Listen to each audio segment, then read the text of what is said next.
ঢাকার দক্ষিণ কেরানীগঞ্জের খেজুরবাগ সাতপাখি এলাকার প্রধান সড়ক এটি। প্রতিদিন লক্ষাধিক মানুষের যাতায়াত এই সড়কে, কিন্তু প্রায় গত ১৫ বছর ধরে এই সড়কের উপর দিয়ে জোরপূর্বক বসানো হয়েছে ড্রেজারের পাইপ। কোথাও মূল সড়ক দখল করে, আবার কোথাও স্থানীয়দের মালিকানাধীন বাড়ির দেয়াল ভেঙে এই পাইপ বসানো হয়েছে। এতে সৃষ্টি হয়েছে এলাকাবাসীর চরম ভোগান্তি। এলাকাবাসীর অভিযোগ, স্থানীয় প্রভাবশালী আতিক মিয়া এই ড্রেজারের ব্যবসা চালাচ্ছেন বছরের পর বছর। প্রতিবাদ করলেই পড়তে হয় হেনস্থার মুখে। বিগত সরকার আমলে যারা করছে এখন তারাই করতেছে, মানে সরকার যারা চেঞ্জ হোক, মানে তাদের ব্যবসা তারা করে যাচ্ছে, কিন্তু আমাদের দুর্ভোগটা থেকে যাচ্ছে। দুর্ভোগ এই জন্য কিছু করতেছে না। মানুষ মাঝখানে যেতে পারে না, কোনো রিক্সা গেলে সাইডে মানুষ থাকলে প্যাক কালে সিটে আসে। ওদিনকে আমার এই ড্রেজার পাইপের কারণে আমার বাচ্চা আমার রিক্সাতে পয়সা দিয়েছিল, একদম বাস্তব ঘটনা। পরে একটু পরে নাই, ঝাঁকি খাইছে, ব্যথা পাইছে। এই ড্রেজারের এইসব পাইপের কারণে অনেক রাস্তা আছে চিপা হয়ে জায়গায়, একটা রিক্সা পাস হতে পারে না, জল দুর্ভোগের সৃষ্টি হয়। একটা মুষ্টিমেয় কিছু লোকের লেগা এদের স্বার্থের জন্য সাধারণ পাবলিকের কষ্ট। একটা রিক্সা পড়ে যায় প্রত্যেক দিন আল্লাহর প্রত্যেকটা মানুষের গালাগালি করে। আসলে ভাই এই যে এই এলাকা দেখছেন কি অবস্থা, পানির যে অবস্থা, হাজার হাজার লোক যায় আসা যাওয়া করে, কাজে যাওয়া আসা করে, সবারই কষ্ট। আবার এই জায়গায় যে একটা ড্রেজারের পাইপ লাগাইছে রাস্তার উপরে, তারপরে এই জায়গায় কোনো ঢালাই নাই, ভালো রাস্তাটারে মাটি দিয়ে ভরে রাখছে। এই মাটি দিয়ে এইভাবে রাখলে আমাদের আসলে যাতায়াতে কষ্ট হয়।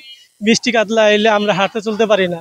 বাচ্চাদের যেভাবে পরিশ্রম হয়, বাচ্চারা স্কুলে যেতে পারে না, মাদ্রাসায় যেতে পারে না, যেতে গেলে দেখা যায় যে পড়ে গিয়ে এখানে ভিজা টিজা যায়। এই অবস্থায় যদি থাকে তাহলে ভবিষ্যতে দেখা যায় যে আমরা তো এইভাবে জুলুমের শিকার হয়ে যেতেছি।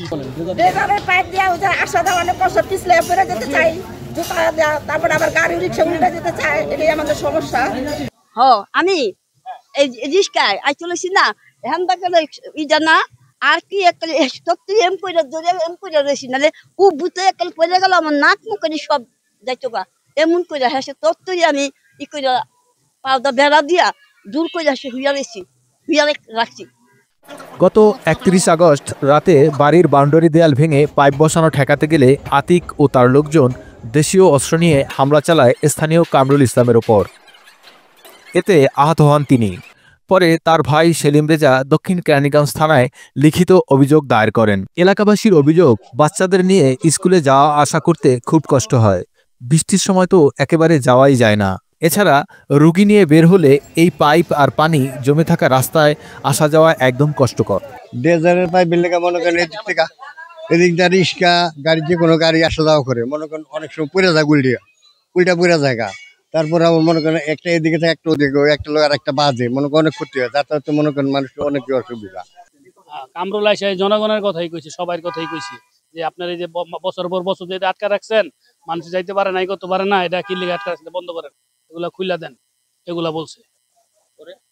পরে তো গেছে গা, দুজন দুই মেয়ে গেছে গা। পরে রাত্রে অনেক লোকজন আইছে, পার্কের কেন্দ্রে আর কি এটা সরাই দেবে, বাড়ির তল জন্য রাস্তার তল জন্য খেলে হলে হাঁকো ব্যাপার।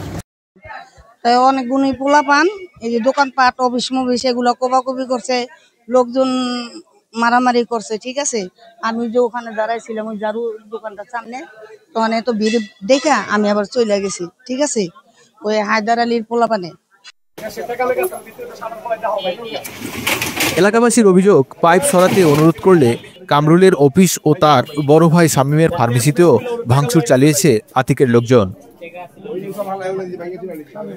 ড্রেজারের পাইপ সরিয়ে মুক্ত করে দ্রুত এই ভোগান্তির অবসান ঘটাবে সংশ্লিষ্ট কর্তৃপক্ষ, এমনটাই আশা করছেন এলাকাবাসী। আশিক নূর, এটিএন নিউজ, কেরানীগঞ্জ।